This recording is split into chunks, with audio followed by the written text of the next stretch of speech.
He told the twin girls in red coats to leave without looking up. Minutes later, a worn photograph shattered his control. By the time he ran into the snow, their footprints were gone, and a hospital hallway waited to decide whether regret would become rescue or arrive far too late today.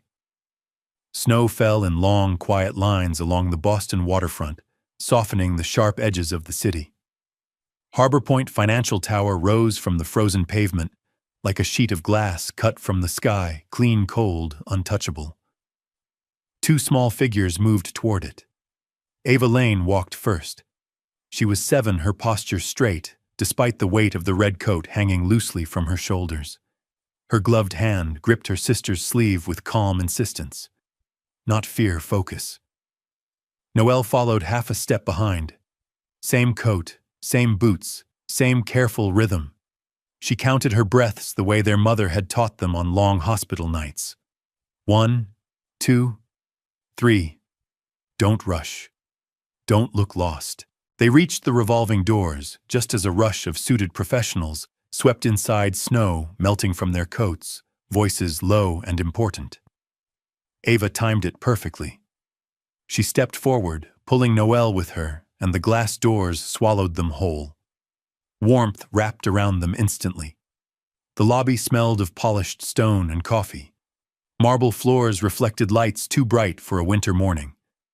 Conversations floated above their heads, numbers, meetings, deadlines, words that meant nothing to two little girls who only knew one thing with painful certainty. He was here. Noelle's fingers tightened around the object hidden in her pocket. Flat, worn, precious. She didn't look at it. Looking made it harder to breathe.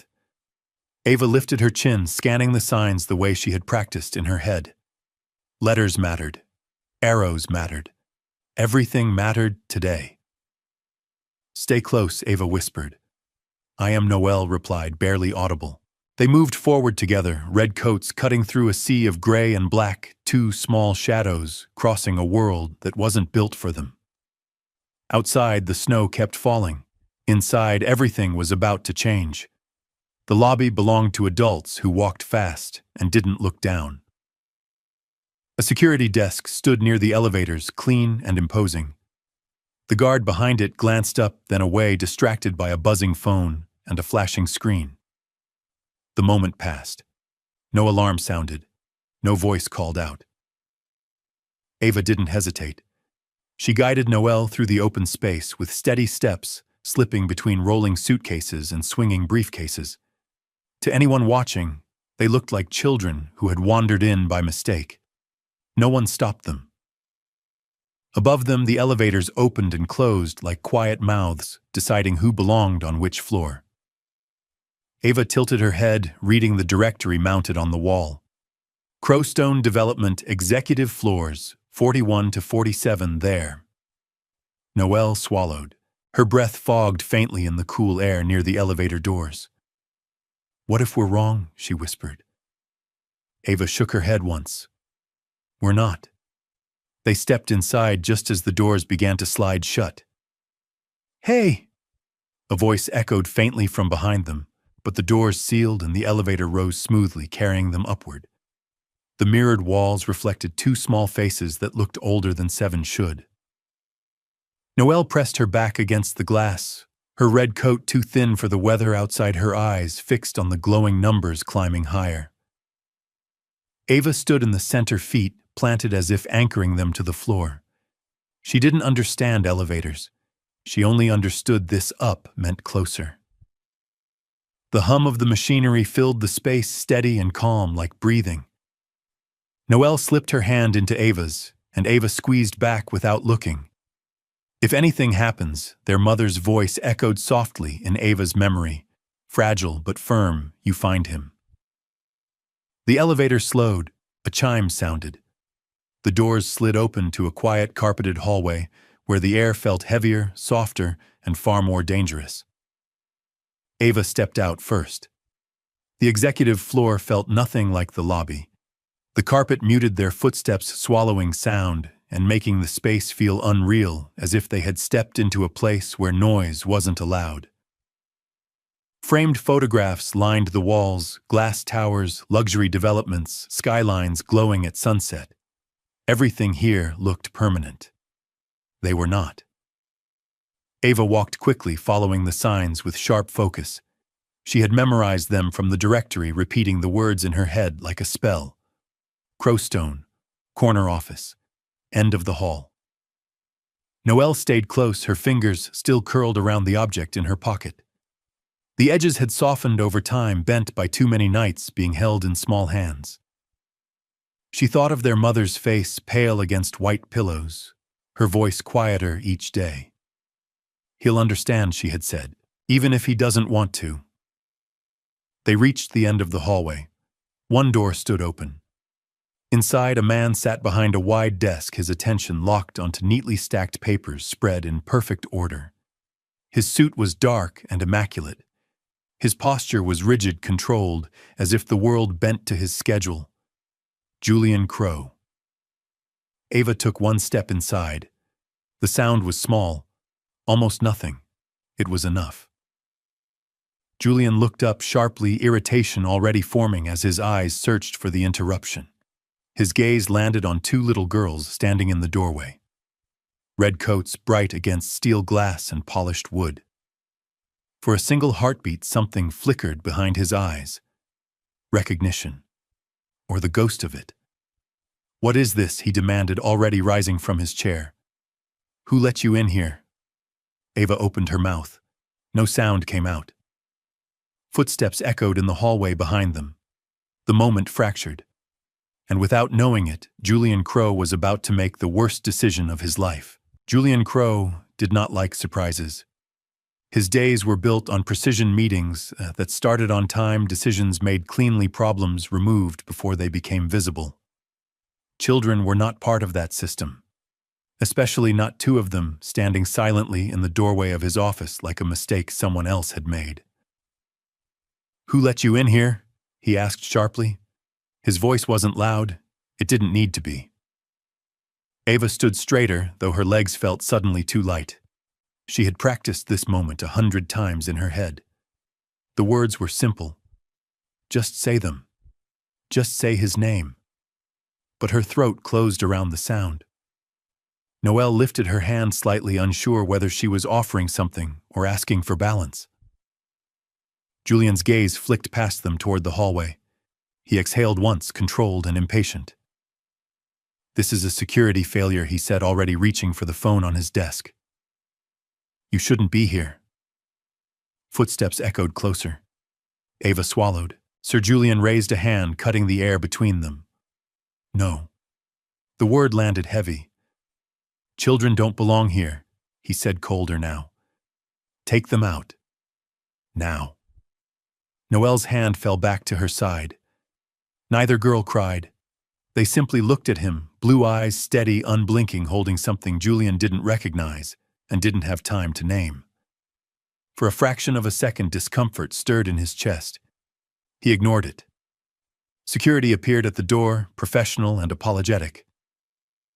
"I'm sorry, sir," one of them said, gently kneeling slightly to the girl's level. "Let's go, okay?" Ava nodded once. As they turned to leave, Noelle hesitated. She looked back at Julian, her expression unreadable.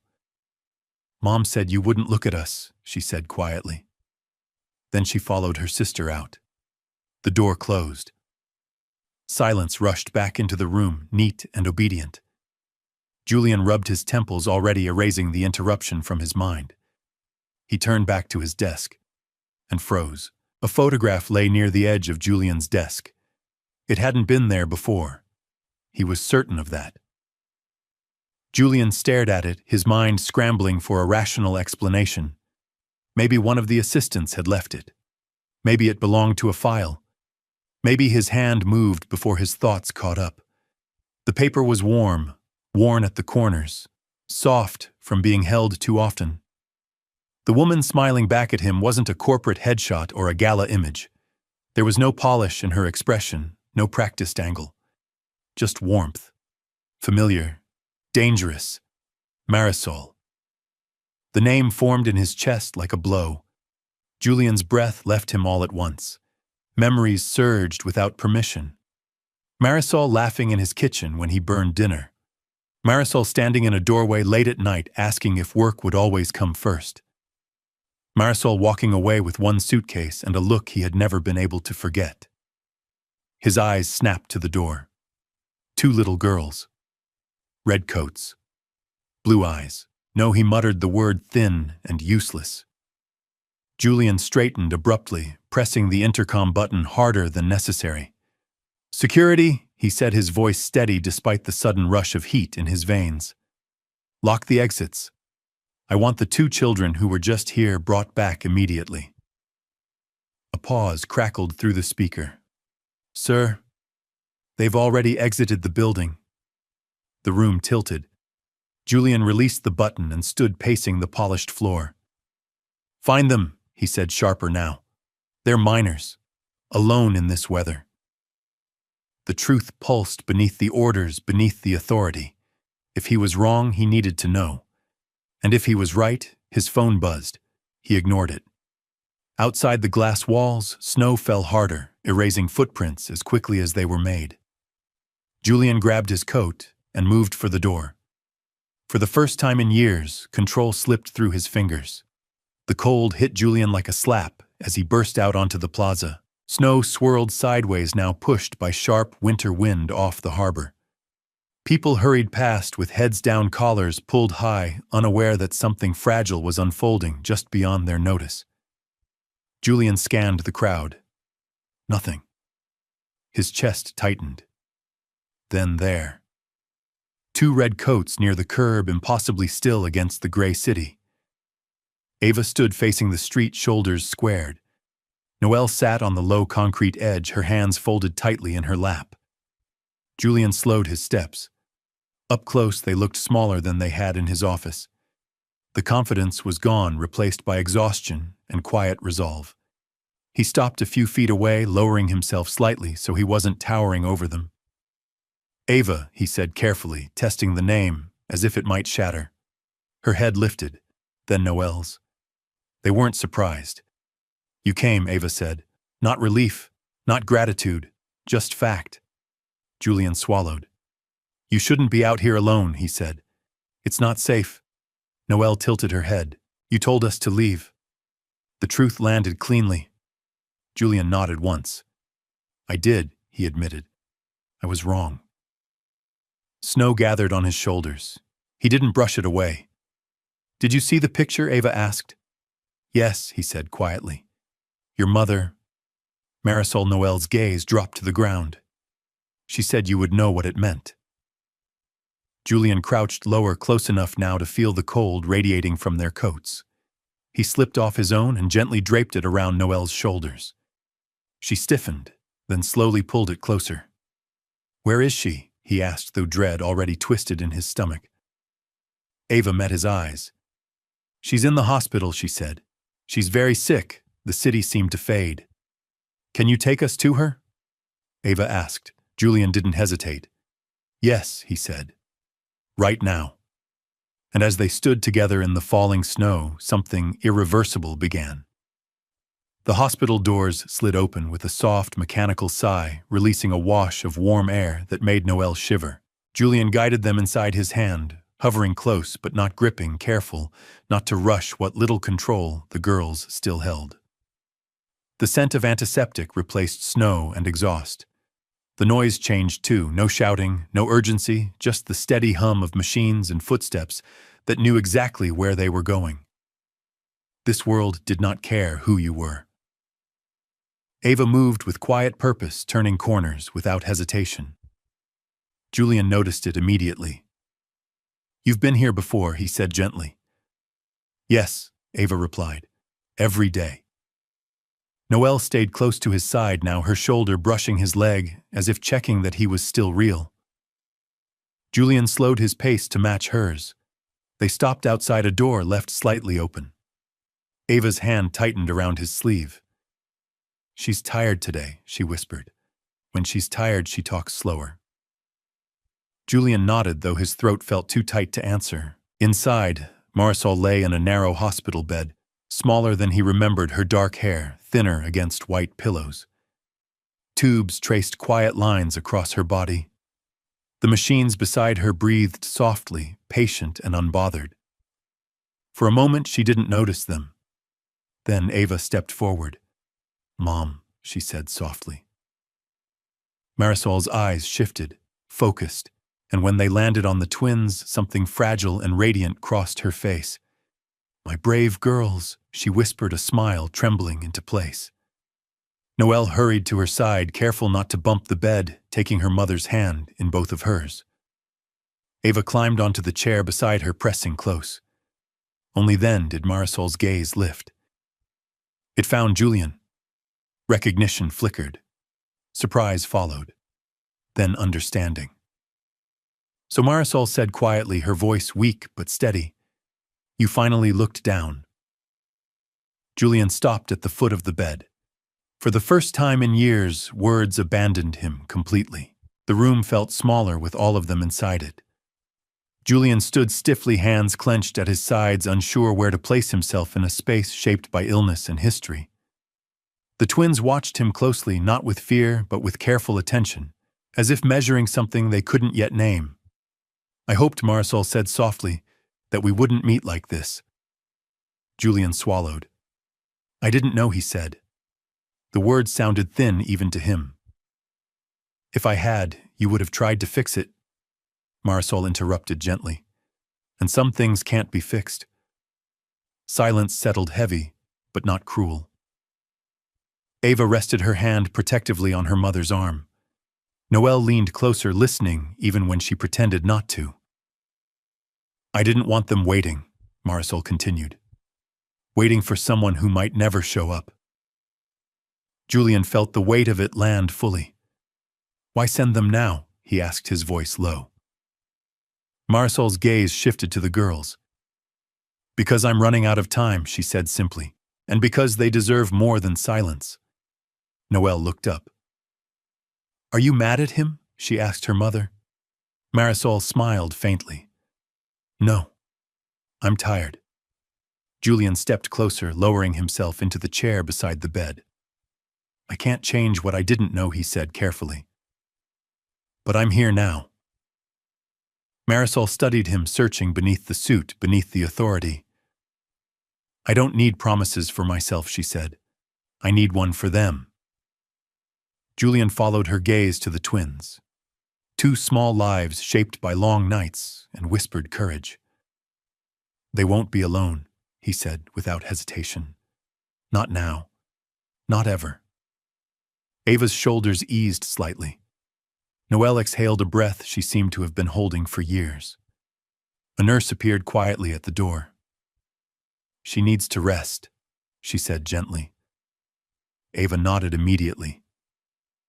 Noelle hesitated, then leaned forward to kiss her mother's hand.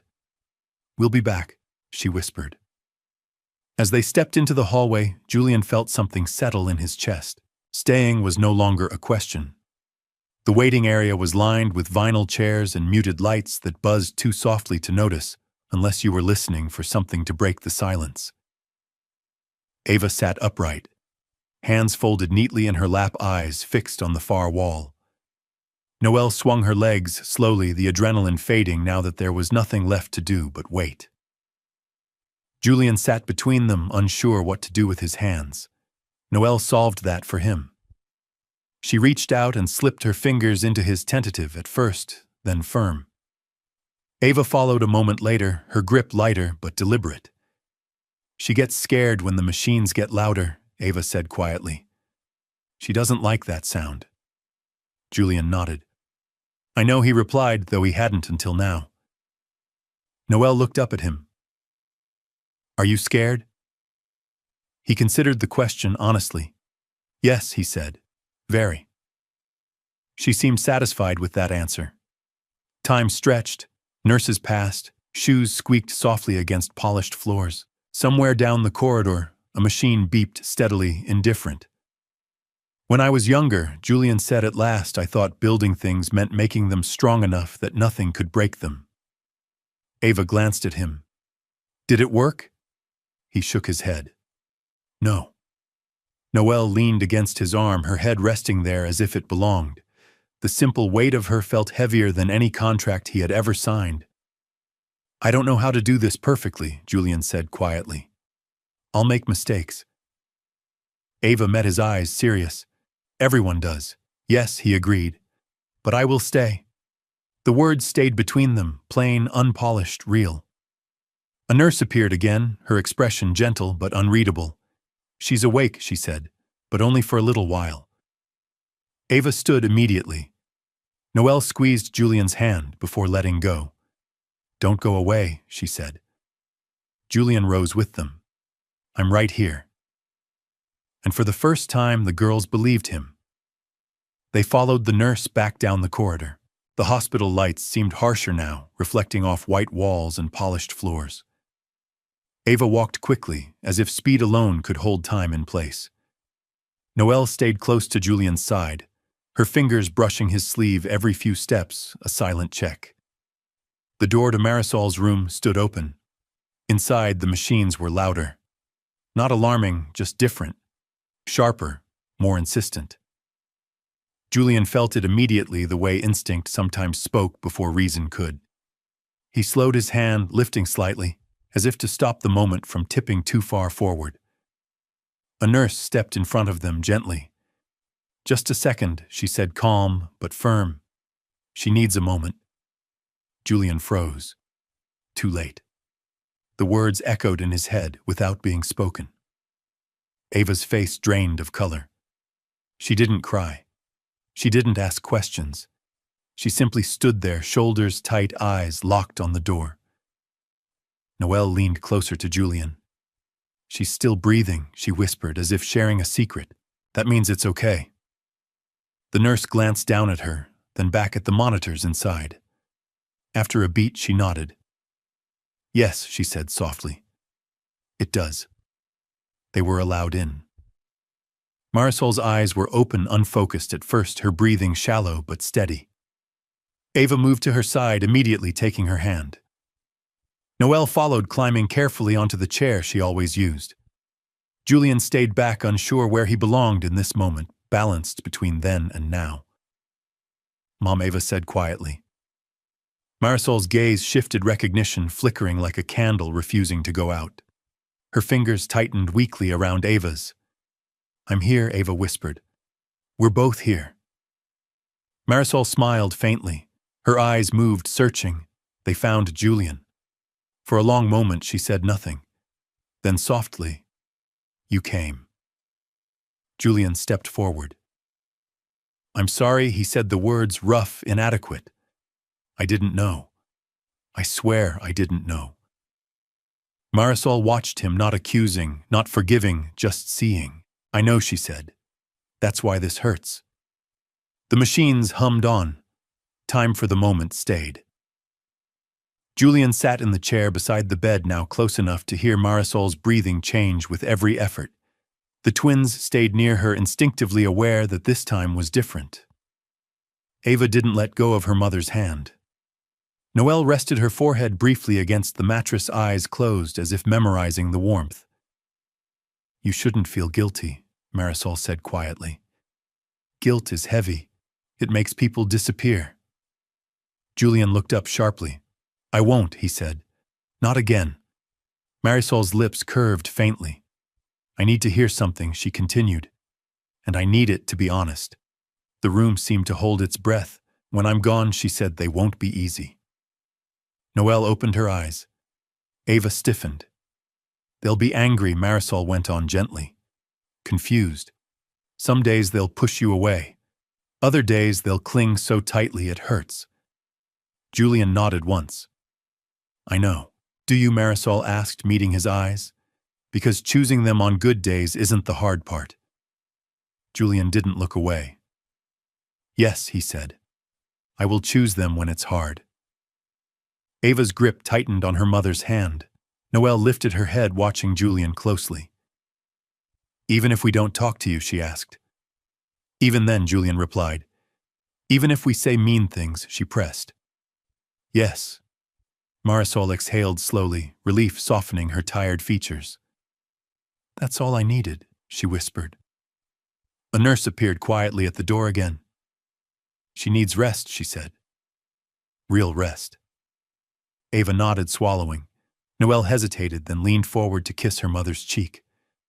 We'll come back, she whispered. You sleep. Marisol smiled at them both. You were the best thing I ever made. As they stepped into the hallway, the door closing softly behind them, Julian felt the full weight of the promise settle in his chest. It wasn't heroic. It wasn't clean. It was permanent. Night fell slowly over the hospital, the windows darkening until the outside world disappeared completely. Julian sat upright in the waiting room chair, his coat still on his phone dead in his pocket. Ava slept with her head against one armrest, fingers curled into her sleeve. Noelle lay across two chairs, curled like a question mark, her hand still touching Julian's knee. The machines down the hall changed rhythm. Julian noticed before anyone spoke. Noelle stirred. Her eyes opened clear and calm in a way that made his chest tighten. She's not waking up, she said softly. They were on their feet instantly. The hallway felt longer now, stretched thin by dread. Ava's steps faltered once. Julian steadied her without thinking, his hand warm and solid on her shoulder. Inside the room, Marisol lay still. Too still. The machines whispered softly, no longer insistent. A nurse and a doctor entered quietly, their movements practiced, respectful. Words were exchanged in low tones. Julian didn't hear most of them. I'm sorry, the doctor said at last. Noelle climbed onto the chair beside the bed and took her mother's hand. We're here, she whispered. You can rest. Ava didn't cry at first. She climbed carefully onto the bed, curling beside her mother, pressing her forehead against Marisol's arm. Her shoulders shook silently. Julian stood behind them, then lowered himself, wrapping his arms around both girls, not tight, not restraining, just present. The nurse stepped back, giving them space. Minutes passed, or hours. Time lost its shape. She promised she wouldn't leave us, Ava said finally, her voice breaking. Julian tightened his hold. I know, he said quietly. And it's okay to be angry. Noelle's breath hitched, then collapsed into him, sobs breaking free at last. Julian didn't try to fix it. He didn't try to be strong. He stayed. And in that still room beneath soft lights and quieter machines, a different kind of family was born out of loss, out of choosing, out of not leaving. The days after the funeral did not announce themselves. They arrived quietly, like snow settling after a storm, no longer falling, but still everywhere. Julian's house felt too large. The ceilings were high, the rooms carefully designed for solitude and success, not for two 7-year-old girls who moved through them like guests afraid to touch anything. Their coats hung neatly by the door. Their shoes were placed side by side, laces tucked in. Ava became very quiet. She organized her grief the way she organized everything else, drawings stacked carefully on her desk, pencils, aligned, school papers smoothed flat. When Julian asked how she was feeling, she answered politely, correctly. I'm fine. Noelle was the opposite. She cried at strange times. When milk spilled. When a sock went missing. When a song played on the radio that Julian didn't recognize. Her emotions came fast and left just as quickly, like weather she couldn't predict. Julian didn't try to correct either of them. He stayed. That meant sitting through long silences without filling them. It meant listening when Noelle talked too much, and waiting when Ava talked not at all. It meant canceling meetings without explanation and ignoring messages that once would have felt urgent. One evening, Julian found Ava sitting on the floor of her room surrounded by drawings. She was tearing one of them into small, precise pieces. Can I sit? He asked from the doorway. She nodded without looking up. Julian lowered himself onto the carpet, the quiet stretching between them. He didn't stop her. He didn't tell her to be careful. She said she'd watch me go to school, Ava said suddenly. Her voice was steady, but her hands shook. She promised. Julian inhaled slowly. I know, she didn't lie. Ava continued. She just ran out of time. The words cut deeper than tears. "Yes," Julian said softly. "That's right." Noelle appeared in the doorway, then clutching her blanket. Her eyes were red but dry now. She watched them for a long moment before asking the question Julian had been waiting for and dreading. "Are you leaving too?" Julian stood immediately, crossing the room and kneeling so they were all level. He opened his arms but didn't pull them in. "No," he said. "I'm here." Noelle stepped forward first, collapsing into his chest. Ava hesitated, then leaned in, resting her forehead against his shoulder, as if she had been holding herself upright for far too long. They didn't relax all at once. Trust, Julian learned, didn't return in a single moment. It came in fragments, and he was willing to wait for every one of them. 3 days after the twins first walked into his office, Julian sat alone in a private clinic waiting room. The carpet was too clean. The air smelled faintly of lemon disinfectant. A magazine lay untouched on the table beside him, smiling faces promising better living. He didn't flip a page. He kept seeing Ava's steady eyes. Noelle's question.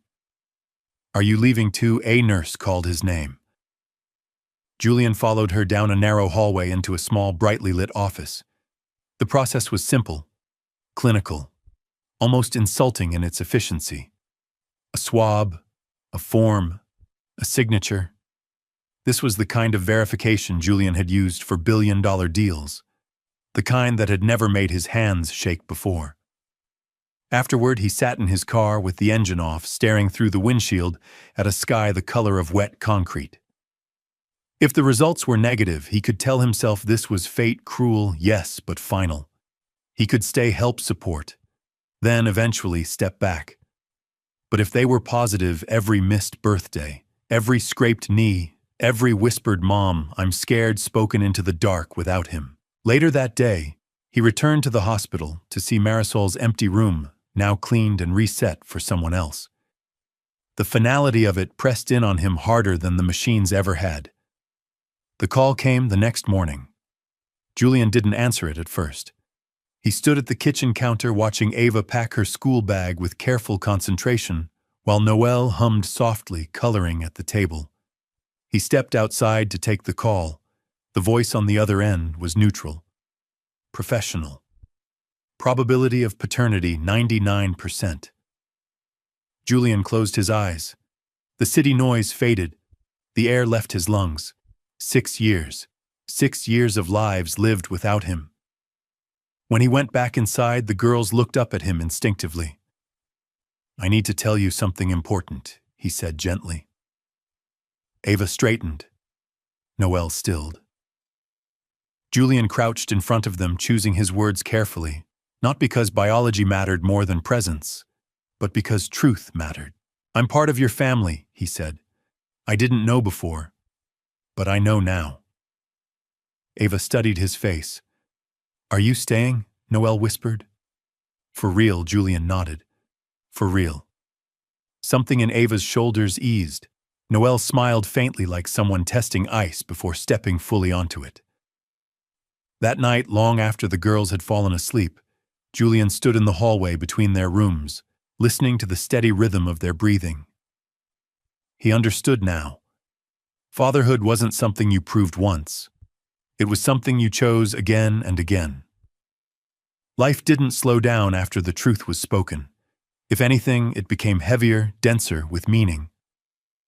Mornings were loud and imperfect. Ava insisted on tying her own shoes jaw tight when she failed and had to start again. Noelle moved faster, emotions close to the surface, laughing one minute and dissolving into tears the next. Julian learned not to rush either of them. He learned that Ava needed space to think, not pressure to speak. He learned that Noelle needed reassurance out loud, not silence.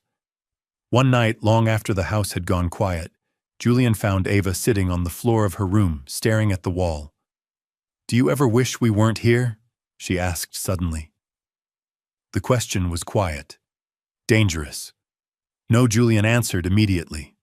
Never. She studied his face for a long moment, searching for cracks. Finding none, she nodded once and returned to her book. Later that same night, Noelle padded into the hallway, clutching her blanket. "Can you stay until I fall asleep?" she asked. "Yes," Julian said. "Always." The first real test came quietly. A letter arrived in the mail official, and carefully worded questions about guardianship, about long-term arrangements, about permanence. Julian read it once, then again. At dinner, Ava noticed the change in his posture. "Is something wrong?" she asked. "Someone wants to make sure you're safe," Julian said honestly, "and that you'll stay here." Noelle's face fell. "You mean we might have to leave?" Julian knelt in front of them.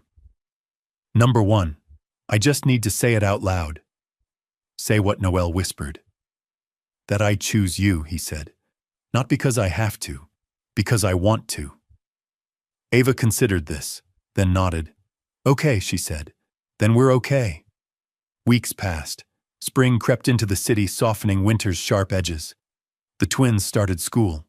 Julian stood at the gate until they disappeared inside, then waited again when the day ended. That evening, they burst out together, talking over each other, both reaching for his hands. As they walked home, the city humming around them, Julian felt something settle in his chest. Staying wasn't dramatic. It was ordinary. And for the first time in his life, that felt like everything.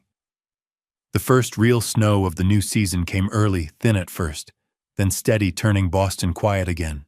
It dusted the sidewalks and softened the city's hard corners, like the world was trying to apologize for what it had taken. Julian drove the twins to school under a sky the color of steel. Ava sat upright in the back seat, backpack, perfectly zipped hair, brushed with the same careful precision she gave everything. Noelle leaned against the window, drawing slow circles in the fog, with one finger watching streetlights blur into warm halos. Ava spoke without looking up. "Today is the meeting." Julian's hands tightened on the steering wheel. "Yes." Noelle's voice was smaller. "Do we have to go?" "Yes," Julian said gently. "But it's not a trial. It's a safety check. It's people making sure you're protected." Ava's eyes flicked to the rearview mirror. "And they'll ask if you're leaving." Julian swallowed. "They'll ask if I'm staying," he corrected quietly. "And I'll tell them the truth." After school, they went to the office where the meeting was held. Bright lights, warm air walls painted a careful beige that promised calm. A family services coordinator greeted them kindly and offered hot chocolate. A social worker introduced herself with a soft smile that didn't feel like pity. A lawyer asked straightforward questions in a voice trained to keep emotions from tipping the room. Noelle held her cup in both hands like it was an anchor. Ava held her sister's sleeve. Julian sat between them, shoulders squared, wearing his best suit out of old habit, then feeling immediately foolish for believing fabric could prove a heart. The questions began gently. How are the girls adjusting? Do they have a consistent routine? Are they enrolled in school? Are they receiving grief support? Julian answered without trying to sound perfect. He listed what was true. Therapy appointments, school meetings, bedtime consistency. The nightlight Noelle insisted on the quiet corner Ava liked for reading when the world got too loud. Then the questions shifted. Mr. Crow, the social worker, said carefully, "You understand that permanence matters. Children need stability, especially after a loss." Julian nodded. "I understand. And you're prepared to commit to long-term guardianship," she continued, "including legal responsibility, daily care, and emotional support." Julian didn't hesitate. "Yes."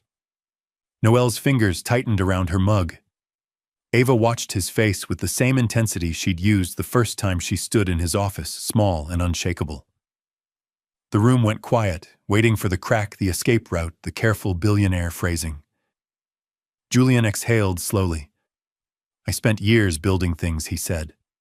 "And I convinced myself that meant I was useful." He glanced down at the twins, 2 red coats folded neatly on their laps, 2 sets of hands too small for how much they'd carried. "I was wrong," he continued. The most important thing I can build is a home they can trust. And trust takes time. So I'm not asking for applause. I'm asking for the chance to keep showing up. The lawyer nodded, scribbling notes. The social worker's expression softened just slightly. Ava spoke, her voice steady. He stays. The social worker turned to her. How do you know? Ava blinked once. Because he comes back, she said simply. Every time. Noelle's lips trembled. She stared at the table edge like if she looked up she might lose her courage. Then she whispered. He sat on the floor when I cried. He didn't tell me to stop. Julian's chest tightened so sharply he almost forgot how to breathe. The coordinator reached for a folder. We'll proceed with the paperwork, she said, warm and professional. You're doing the right things. Keep the supports in place. Keep the routines. Keep listening. Outside, when they stepped back into the snow, Noelle slipped her hand into Julian's. Does this mean we're safe? She asked. Julian crouched, meeting her eyes. You were safe the moment I chose you, he said. But yes, this means it's official. Ava looked away quickly, like her face had betrayed her with something too soft. Noelle squeezed his fingers harder. Okay, she whispered. Then. Okay. And Julian realized something terrifying and beautiful. He'd never been afraid of losing money, or reputation, or control. He'd been afraid of loving something he couldn't replace. That night, the snow came down heavier, tapping softly against the windows like fingertips asking permission. Julian cooked dinner himself. Nothing fancy, just warm food, and a table set with extra napkins because Noelle always spilled something when she was nervous. Ava watched from her seat with quiet scrutiny, as if searching for the trick. Noelle hummed between bites a small sound that meant the room felt safe enough to be imperfect. After dinner, Ava retreated to her room with a book. Noelle stayed behind, dragging a blanket into the living room and building a lopsided fort against the couch with the seriousness of an architect. Julian helped without laughing. When the fort was done, Noelle sat inside it and stared out through the blanket doorway like she was guarding a kingdom. Do you think Mom can see us? She asked suddenly. Julian sat down on the floor outside the fort. He didn't rush his answer. He had learned that some questions weren't traps. They were wounds looking for a gentle hand. I don't know, he said honestly. But I think love leaves marks, and marks don't disappear. Noelle's eyes shone in the dim light. I don't want her to be gone, she whispered. Julian nodded. Me neither. There was a pause filled only by the soft hush of snowfall. Noelle fidgeted with the edge of the blanket. At the meeting, she said they talked about you staying. Julian kept his voice calm. Yes. Noelle swallowed. But what if you get tired? Julian's throat tightened. He leaned closer, not into the fort, not invading, just near enough to be real. Then I'll rest, he said. And when I'm rested, I'll stay again. Noelle blinked, processing that staying wasn't a performance. It was a practice. Ava appeared in the doorway, then book pressed to her chest like armor. She didn't step fully inside the room. She didn't join them. Not yet. But she watched. Julian didn't call her over. He didn't say her name like a demand. He simply waited the way you wait for a frightened animal to realize you aren't chasing it. Ava's voice came out quiet. Dad. The word was so soft it almost vanished. Julian froze, not because he didn't want it, but because it landed with more weight than any title he had ever earned. His eyes lifted slowly to meet hers. Ava's chin trembled. She held it steady anyway. Can I say it? She asked as if it required permission. Or is it wrong? Julian's vision blurred. He blinked hard and kept his voice gentle. It's not wrong, he said. It's yours. You decide. Ava stepped forward one pace, then another like the floor was new ice. She sat down beside him, close enough that her shoulder brushed his arm. Noelle peeked out from the fort, eyes wide. Ava stared at the carpet. I didn't want to hope, she said, words clipped and precise.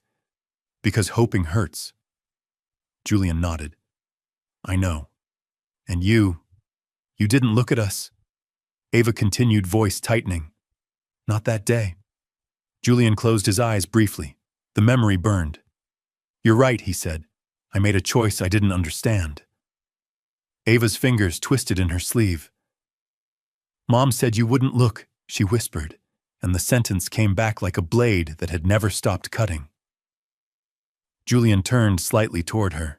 I'm sorry, he said, not as a speech, not as a performance, just truth. I can't fix what I did. But I can spend the rest of my life proving you don't have to be afraid of me leaving. Ava's breath hitched. She stared at him like she was trying to decide whether he meant it. Noelle crawled out of the fort and climbed into Julian's lap without asking, wrapping her arms around his neck. Ava hesitated, then leaned in too, resting her head against his shoulder. The house held all three of them in the quiet. Outside, snow covered the world like a clean page. Inside, for the first time, Julian felt something he couldn't buy and couldn't command. Belonging. A week later, another envelope arrived. Plain. Official. Heavy with the kind of language that pretended feelings didn't exist. Julian opened it at the kitchen counter while the twins colored at the table, Ava with careful lines, Noelle with bright, fearless scribbles. He read the first page, then the second. The words weren't hostile, but they were serious finalization steps: court scheduling, home study completion, continued counseling recommendations. A signature line that turned love into law. Julian set the papers down slowly. Noelle noticed first. Is it bad? She asked, already tense. It's not bad, Julian said. It's real. Ava didn't look up. Everything is real now, she murmured. Julian walked around the table and knelt beside them. You're right, he said. So I want to say something out loud where you can hear it. Not in a meeting, not on paper. Here. Noelle's marker paused mid-air. Ava's eyes lifted. Julian took a breath. I choose you, he said. Today, tomorrow, on the days you're laughing and on the days you're furious. On the days you miss her so much, it feels like you can't breathe. I choose you then too. Noelle's lip wobbled. She blinked fast. Ava's voice came out controlled but thin. And if we mess up, Julian nodded. Then we clean it up together. Noelle whispered. And if we don't believe you, sometimes, Julian answered without flinching. Then I'll keep showing up until you do. The silence that followed wasn't empty. It was full, like the pause after a song ends, and everyone is afraid to move. That afternoon, Julian took them to Harbor Point Tower, not to celebrate, not to show off, but to close a door that still rattled inside his chest. He didn't bring them up to the executive floor. He didn't need the height. Instead, he stopped in the lobby where the revolving doors turned, where the marble reflected everything, where he had once believed the world belonged only to the people in suits. Ava stared up at the building's glass face. This is where we found you, she said quietly. Julian nodded. And where I almost lost you. Noelle held his hand tighter. You were scary, she admitted. Julian accepted that without defense. I was, he said. I'm sorry. Ava's eyes narrowed slightly, measuring. Are you different now? Julian looked at them. Really looked. I'm learning, he said, because you're worth learning for. On the way home, snow began again, light and clean. Noelle leaned her head on the window. Ava watched the road like she was memorizing the way back just in case. At home, Julian pulled an old box from the closet, things he had sealed away when he convinced himself the past was finished. Inside was the photograph Marisol had left on his desk. Ava sat beside him on the living room rug. Noelle hovered close, curious and wary. Julian held up the photo gently. This, he said, was the moment I finally understood. Noelle touched the edge carefully. She looks happy, she whispered. She was, Julian said, and she was brave. Braver than me. He placed the photo into a simple frame, nothing expensive, nothing loud, just glass wood and a quiet kind of respect. Then he set it on the shelf where the light could reach it. Ava stared at it for a long moment. "So she's here," she said, voice small. Julian nodded. "She always will be." That night, as the twins settled into bed, Noelle tugged Julian's sleeve.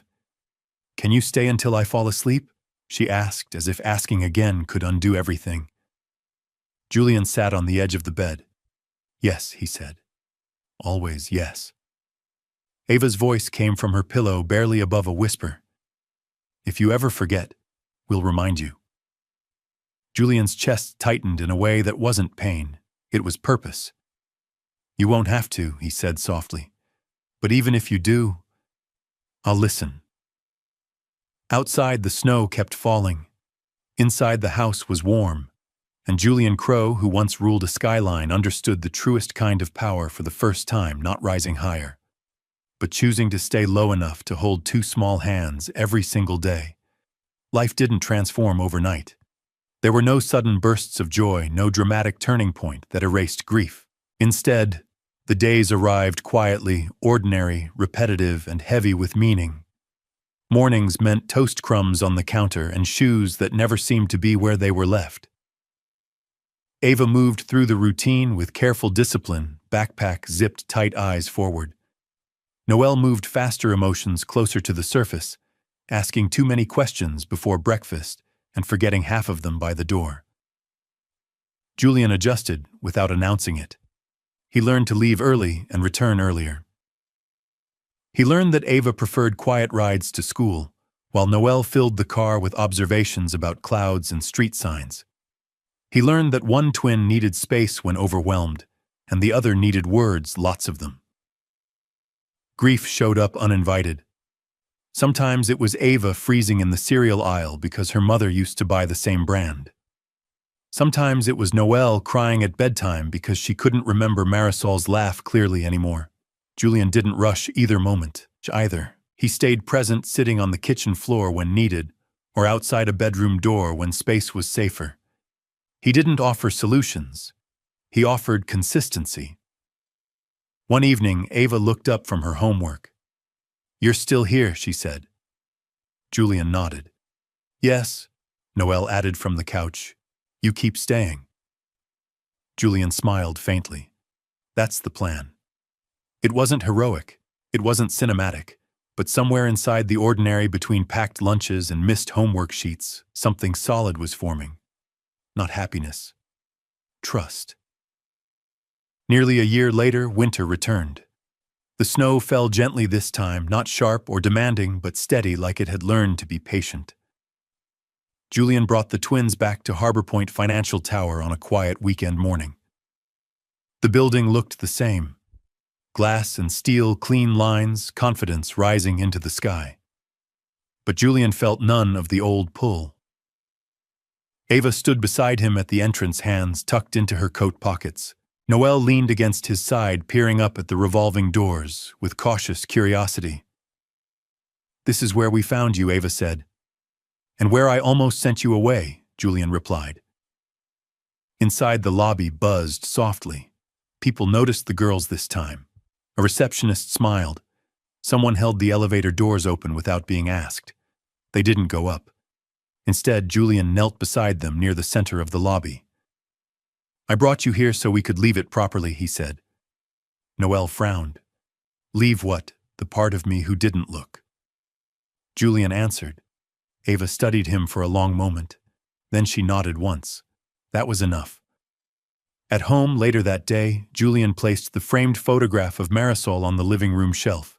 Sunlight touched the glass just right, warming her smile. "She's here," Noelle whispered. "Yes," Julian said. "She always will be." The past no longer chased him. It walked beside them. That night, the house was quiet. Noelle fell asleep.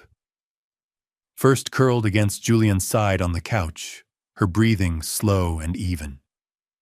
Ava followed soon after, her head resting against his shoulder, one hand gripping the edge of his sweater, as if confirming he was real. Julian didn't move. He sat there listening to the sound of their breathing, aware of how easily moments like this could be missed if you weren't looking down. Ava stirred slightly. "Do you remember," she murmured sleepily, "when you told us to leave?" Julian swallowed. "I do." "If you hadn't," Noelle added without opening her eyes, "we wouldn't have left the picture." "And if you hadn't left the picture," Ava continued, "you wouldn't have followed us." Julian felt warmth and pain rise together in his chest. "You're right," he said softly. "I needed to see it." The room settled again, full but not heavy. Julian understood something then, not as a revelation, but as a truth that would need repeating. Fatherhood wasn't proven by a test. It wasn't sealed by a signature. It wasn't earned in one perfect moment. It was chosen. Again in the morning, again after mistakes, again on quiet nights like this. Outside, snow continued to fall, covering the city in clean white silence. Inside, Julian Crow stayed still, holding two small lives against his heart. And for the first time, the world felt exactly the right size. Did this story leave a lasting impression on you? We'd love to hear your thoughts. Leave a comment, rate it from 1 to 10, and tap the end screen to see another heartwarming story waiting for you. Don't forget to like, share, and subscribe, then tap the bell icon so you don't miss any new stories. Until our next story.